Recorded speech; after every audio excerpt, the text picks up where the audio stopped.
இந்த சந்தர்ப்பத்தில் அரசை பொறுத்தவரைக்கும் நாங்கள் என்ன நினைப்போம் கேட்டீங்கன்னா, திருவண்ணாமலை தொண்டர்கள் கூட்டம் ஆன்மீக கூட்டம் சீக்கிரம் கலைஞ்சு அவங்க வீட்டை போய் பாதுகாப்பா தேர்ந்து விடணும் அப்படிதான் நாங்கள் நினைப்போம். ஆனா கார்பரேஷன் நினைக்கிறோம்னு சொன்னாக்கா, இந்த சந்தர்ப்பத்தை பயன்படுத்தி ஒரு பக்கம் ஆன்மீக மக்களை விட்டாகணும், அதே நேரத்தில் வருமானத்தை நம்ம பூர்த்தி ஆகணும் அப்படின்னு நினைப்பாங்க. ஏன்னா கார்பரேஷன் வருமானம் இல்லாத ஓட்ட முடியாது, எனக்கு தெரியும். அவங்க அப்படி சிந்திப்பாங்க. ஆனால் நான் என்ன சொல்ல விரும்புறேன்னா, இதுதான் நிறைய எனக்கு அக்கறை இருக்கிறது.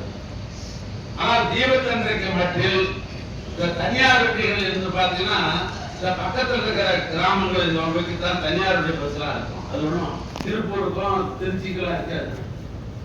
அது சுற்றுவட்டாரத்தில் பார்த்தா ஒரு 30-35 கிலோமீட்டர் தூரத்தில் தான் இந்த தனியார் பஸ்லாம் இயங்கிக் கொண்டிருக்கிறது. எனவே சென்னாடு நான் சொன்னேன், அது நடைபெற்றது.